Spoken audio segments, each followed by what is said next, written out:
आता चक्क फ्लॅटच्या दरात तयार बंगलो. आपल्या घराचं स्वप्न साकार करण्यासाठी कणकवलीत साटेलकर बिल्डर्स अँड डेव्हलपर्सची खास ऑफर. उत्कृष्ट डिझाईन, दर्जेदार बांधकाम आणि मुलांना खेळायला बागडायला हक्काचं अंगण उपलब्ध. बंगलोचे मालक होण्यासाठी आजच संपर्क साधा. Satelkar builders and developers, Kankavli. Mobile number 9420 73 94 18, 86 057 41 030 आणि 95 45 18 99 89. विश्वकर्मा मित्रमंडळ सुतारवाडी कणकवली यांच्या वतीनं राज्यस्तरीय बैलगाडी स्पर्धेचं आयोजन करण्यात आलं होतं. या स्पर्धेला स्पर्धकांचा उत्स्फूर्त प्रतिसाद मिळाला. तर आमदार वैभव नाईक यांनी या शर्यतीचं केलेलं उद्घाटन हटके ठरलं. तर बैलगाडा शर्यतीचा उडालेला धुरळा पाहण्यासाठी बघ्यांची तुफान गर्दी होती.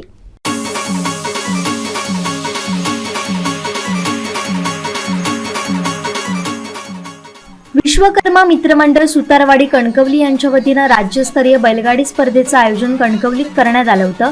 या बैलगाडी स्पर्धेचं उद्घाटन आमदार वैभव नाईक यांनी अनोख्या पद्धतीनं बैलगाडीत बसून केलं.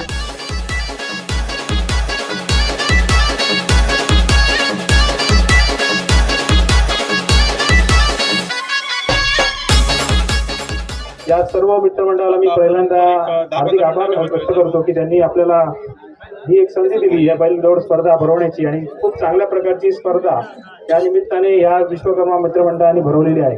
आणि नीटनेटकं आयोजन या बैलदौड स्पर्धेचं या ठिकाणी केलेलं आहे. गेले आम्ही 15 दिवस, संदेशभाई, आम्ही 15 दिवस तुम्हाला माहिती आहे हे सगळे मित्रमंडळ आमच्याकडे येत आहेत. आणि ह्या मित्रमंडळाच्या वतीने जी बैलदौड स्पर्धा होती त्या कलेक्टरच्या परमिशन घ्याव्या लागतात. आणि या कलेक्टर परमिशन घेण्यासाठी आम्हाला जवळजवळ महिनाभर त्याचे कष्ट करावे लागले. पण या खरे कष्ट या मिस्त्री मंडळींनी केलेले आहे की त्यांनी कलेक्टर ऑफिसला जाऊन पशुवैद्यकीयची परमिशन घेऊन, तहसीलदाराची परमिशन घेऊन, सगळे सरकारी परमिशन पार पाडून या स्पर्धेचं नियोजन पार पाडलेलं आहे. आणि खूप चांगल्या प्रकारची स्पर्धा या निमित्ताने यापुढे सुरू होणार आहे. खूप चांगल्या प्रकारची स्पर्धा या सुरू झालेली आहे. चांगल्या प्रकारचं नियोजन या विश्वकर्मा मंडळाने केलेलं आहे. काही पत्रकार आहेत इथे उपस्थित, त्यांना वाटतंय की निवडणुकीचा धुरळा उडणार आहे, पण आता फक्त बैलगाडीचा धुरळा आज चांगल्या प्रकारचा उडणार आहे. त्यामुळे या सर्व विश्वकर्मा मंडळींचं मी हार्दिक अभिनंदन करतो, स्वागत करतो आणि आभार व्यक्त करतो. आणि स्पर्धा त्या ठिकाणी घ्यावा लागतात. आणि म्हणून किती जरी त्या ठिकाणी नियम असले तरी शेतकऱ्यांनी ठरवलेलं आहे कुठल्या परिस्थितीमध्ये ही स्पर्धा त्या ठिकाणी जिवंत राहिली पाहिजे. आणि अशा प्रकारच्या भव्य दिव्य स्पर्धेचं आयोजन हे सातत्यानं होत राहिलं पाहिजे. कारण हा जो काय सगळा खटाटोप आहे, तो हा जो आज स्पर्धा घेण्याचा जो प्रयत्न आहे, याच्यामधनं प्रत्येकाला असं वाटतं की माझ्या शेतकऱ्याला त्या ठिकाणी आनंद मिळाला पाहिजे. आणि अशा प्रकारच्या भव्य दिव्य बैलगाड्या स्पर्धा त्या ठिकाणी झाल्या पाहिजे. खरं तर मी जास्त वेळ न घेता मी या सगळ्या स्पर्धकांचं मनापासून या ठिकाणी कौतुक करतो. त्यांना स्पर्धेच्या निमित्तानं शुभेच्छा देतो की आपण ही अतिशय खिलाडी वृत्तीने ही स्पर्धा या ठिकाणी यशस्वी करावी. आणि याच्यामध्ये जे आपलं कौशल्य आहे त्या बैलगाडी शर्यतीतलं हे त्या ठिकाणी दाखवून द्यावं. आणि या स्पर्धेवर त्या ठिकाणी आपल्या चषकावर आपलं नाव त्या ठिकाणी कोरावं, असं मी या निमित्तानं आपल्याला सांगतो. खरं तर ही स्पर्धा गेल्या 3-4 वर्षांत पहिल्यांदाच या ठिकाणी होते. आणि या स्पर्धेच्या निमित्ताने आपला उत्साह या ठिकाणी वाखण्याजोगा आहे. आणि गेले 5-6 वर्ष या स्पर्धा बंद होत्या, परंतु गेल्या वर्षीपासून या स्पर्धा काही अटीवर या ठिकाणी शासनाने मान्यता दिली. आणि त्यासाठी सातत्याने आमच्यासारखे लोक सातत्याने प्रयत्न करत होते की हा शेतकऱ्यांचा खेळ आहे. शेतकरी आपल्या बैलाला धष्टपुष्ट ठेवतात आणि त्यातनं एक शेतकरी लोकांच्या डोळ्यासमोर येत असतो.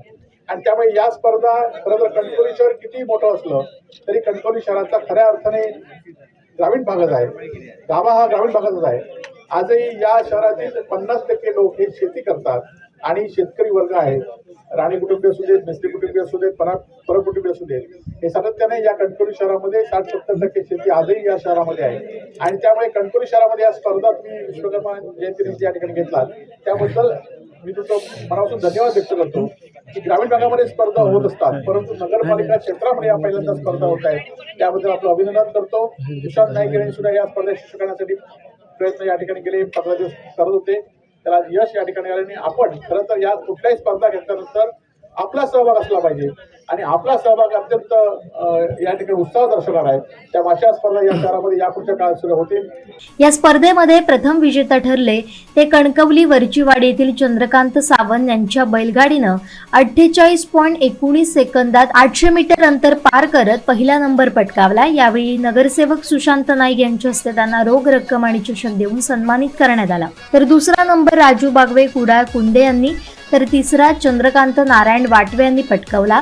तसेच उत्कृष्ट गाडी चालक संतोष ठाकूर हळवल तर उत्कृष्ट बैलजोडी चंद्रकांत वाटवे कुडाळ यांना देण्यात आला. विश्वकर्मा मंडळाचा होता, त्यामुळे या योगदानामुळे मी बघितला तर हजारो प्रेक्षक या स्पर्धेसाठी उपस्थित होते आणि या स्पर्धेचा आस्वाद घेतला आणि चांगल्या वातावरणात ही स्पर्धा आधी पार पडली. जवळजवळ 30-40 बैलगाड्यांचा सहभाग यामध्ये होता आणि कोणालाही दुखापत न होता ही स्पर्धा पार पडली आहे. त्याच्यामुळे चांगल्या पद्धतीने स्पर्धा पार पडून प्रेक्षकांना चांगला आनंद घेऊन कणकवलीतील सर्व सहकारी म्हणजे कणकवली शहरातील सर्व लोक इथे उपस्थित होते आणि चांगल्या प्रकारची स्पर्धा या ठिकाणी पार पडली.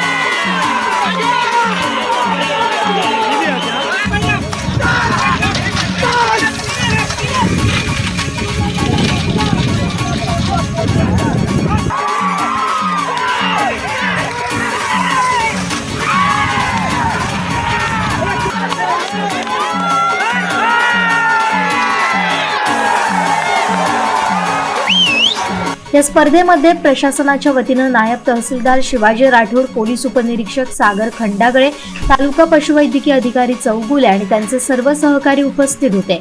या बैलगाडीच्या स्पर्धेचं उद्घाटन आमदार वैभव नाईक यांच्या उपस्थितीत बैलगाडीवर बसून मैदानात फिरवत करण्यात आलं. यावेळी शिवसेना नेते सतीश सावंत, संदेश पारकर, सुशांत नाईक, कन्हैया पारकर, प्रदीप मसूरकर, तेजस राणे, सदानंद राणे, अंबाजी राणे, मंगेश राणे, जयू धुमाळे, प्रथमेश मेस्त्री, नीलकंठ मेस्त्री, अनंत मेस्त्री, विश्वनाथ मेस्त्री, कल्पेश मेस्त्री, प्रशांत साटम, अनिकेत देसाई, प्रकाश मेस्त्री, संजय पांचाळ, दत्तू मेस्त्री, बबन पांचाळ, सुभाष मेस्त्री, चंद्रकांत मेस्त्री, मंडळाचे अध्यक्ष नितीन पांचाळ, महेश मेस्त्री, अक्षय मेस्त्री, प्रतीक मेस्त्री उपस्थित होते. ही स्पर्धा पाहण्यासाठी हजारोंच्या संख्येनं लोकही जमले होते. त्यामुळे ही स्पर्धा यशस्वीरित्या आणि उत्कृष्ट नियोजनात पार पडली. त्याबद्दल मंडळाच्या अध्यक्षांनी आभार मानले. तसेच स्पर्धेसाठी उत्कृष्ट सूत्रसंचालन बाळू वालावलकर यांनी केलं.